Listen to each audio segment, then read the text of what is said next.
Guys, കഴിഞ്ഞ ദിവസത്തെ സ്റ്റിമാച്ചിൻ്റെ ഒരു ചാറ്റ് സെഷൻ ഉണ്ടായിരുന്നല്ലോ. അതുമായി ബന്ധപ്പെട്ട് AFF ഒരു സ്റ്റേറ്റ്മെൻറ്റ് പുറത്ത് വിടും 48 മണിക്കൂറിനുള്ളിൽ എന്നുള്ള കാര്യം പറഞ്ഞിരുന്നു. അത് പുറത്ത് വന്നിരിക്കുകയാണ്.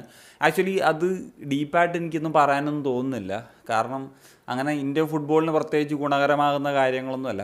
അവരവരുടെ കാര്യത്തെ ഭാഗത്ത്, അതായത് സ്റ്റിമാച്ച് പറഞ്ഞ കാര്യങ്ങളൊക്കെ ഒന്ന് അവരുടെ സൈഡിൽ നിന്ന് പറയുന്നതിനപ്പുറത്തേക്ക് ഒന്നും തോന്നിയിട്ടില്ല. ഞാനിപ്പം ആ വീഡിയോ പറഞ്ഞതും സ്റ്റിമാച്ചിൻ്റെ ഭാഗത്ത്, അല്ലെങ്കിൽ സ്റ്റിമാച്ച് അങ്ങനെ പറഞ്ഞ കാര്യങ്ങൾ എടുത്ത് ഉദ്ധരിച്ച് പ്രത്യേകം പറഞ്ഞല്ല. അതിനകത്ത് നമ്മൾ നിലവിൽ എന്താണ് ഇന്ത്യൻ ഫുട്ബോൾ എയറിലുള്ളത് എന്നുള്ള കാര്യങ്ങൾ സംസാരിച്ചാണ്. അപ്പം അതും ഇനി എടുത്ത് സംസാരിക്കാനാണെങ്കിൽ നമുക്കിനിപ്പോൾ സെറ്റ് ഓഫ് സീരീസ് വീഡിയോസൊക്കെ ചെയ്യാനുണ്ടാവും.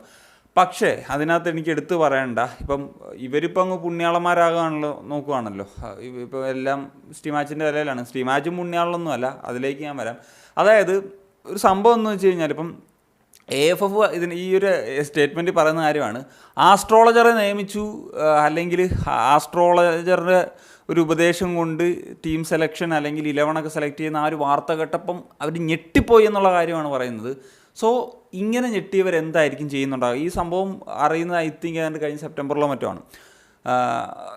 ഇമ്മീഡിയറ്റ് ആയിട്ടൊരു ആക്ഷൻ എടുക്കുകയല്ലേ ചെയ്യേണ്ടത്. പക്ഷേ ചെയ്തത് അടുത്തൊരു ഒക്ടോബറിൽ എന്താണ് ചെയ്തതെന്ന് വെച്ചാൽ 2 വർഷത്തെ ഒരു കോൺട്രാക്റ്റ് എക്സ്റ്റൻഷൻ കൊടുക്കുന്നു.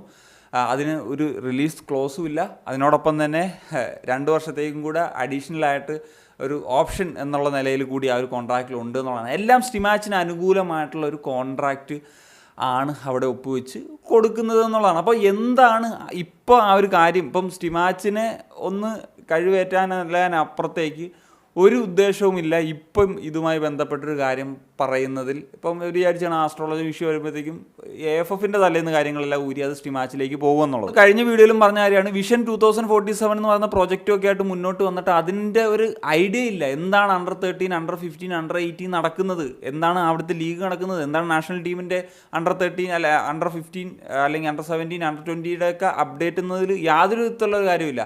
അതേപോലെ എടുത്തു പറയേണ്ട ഒരു കാര്യമാണ് ടെക്നിക്കൽ കമ്മിറ്റി. ഇപ്പം ടെക്നിക്കൽ കമ്മിറ്റിയെ ഇഗോർ സ്റ്റിമാച്ച് വിമർശിച്ചതിനെ പറ്റി നമ്മൾ സംസാരിച്ചു.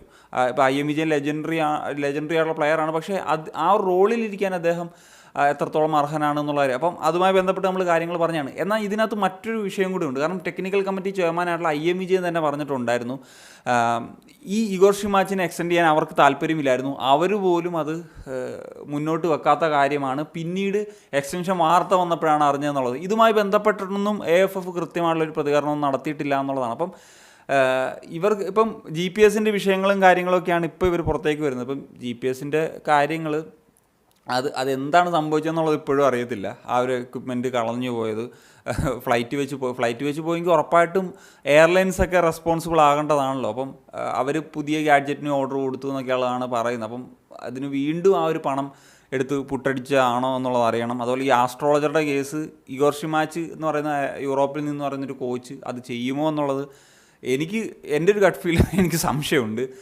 അതും ഈ പറയുന്നത് പോലെ അറിയത്തില്ല എന്തായിരിക്കും സംഭവിച്ചെന്നുള്ളത്. പക്ഷേ അത് ഈ പറയുന്ന പോലെ എഴുതി ചേർക്കാൻ, അതായത് പുട്ടടിക്കാൻ മറ്റൊരു ഇനത്തിൽ എഴുതി ചേർക്കാൻ വേണ്ടി ചെയ്തതാണോ എന്നൊക്കെ ഉള്ളതാണ് സംശയിക്കേണ്ട ഒരു കാര്യം എന്നുള്ളതാണ്. മൊത്തത്തിൽ കാര്യങ്ങൾ കുഴഞ്ഞു മറിഞ്ഞ് തന്നെ ഇരിക്കുകയാണ്. As an Indian football fan വളരെയധികം വിഷമമുണ്ട് ഇങ്ങനത്തെ ഒരു വീഡിയോ ഒക്കെ ചെയ്യുന്നതിൽ. ഉറപ്പായിട്ട് നമ്മളുടെ പ്രതികരണങ്ങളൊക്കെ അറിയിക്കണം. പണ്ടത്തെ പോലെ ഈ അഴിമതികൾ നടത്തി അത് പൂഴ്ത്തൊന്നും വെക്കാൻ പറ്റത്തില്ല. ഇതൊക്കെ പുറത്ത് വരും. നമ്മളുടേതായുള്ള പ്രതികരണങ്ങൾ നടത്തണം. എന്തെങ്കിലും ഇന്ത്യൻ ഫുട്ബോളിന് വേണ്ടി ഇവരെ കൊണ്ട് ചെയ്യിപ്പിച്ചടങ്ങും, അല്ലെങ്കിൽ ചെയ്യാൻ വയ്യെങ്കിൽ ഇറങ്ങി അവരെ പറഞ്ഞു വിടേണ്ട സ്ഥിതിയിലേക്ക് വേണം. സ്റ്റിമാച്ച് എന്ന് പറഞ്ഞതുപോലെ തന്നെ സ്റ്റിമാച്ച് എന്നതുപോലെ കല്യാൺ ചൗബയും അല്ലെങ്കിൽ ഇവരും റെസ്പോൺസിബിളാണ്. ചെയ്യാൻ വയ്യെങ്കിൽ ഇറങ്ങി പോകേണ്ട ഉത്തരവാദിത്വം അവർക്കുമുണ്ട് എന്നുള്ളതും എടുത്തു പറയേണ്ടതാണ്. അപ്പം എന്താണ് നിങ്ങളുടെ ഒപ്പീനിയൻ? ഉറപ്പാടും കമ്പോസ് ചെയ്യാൻ വേണ്ടി കാണിക്കുകയാണ്. സനിയ.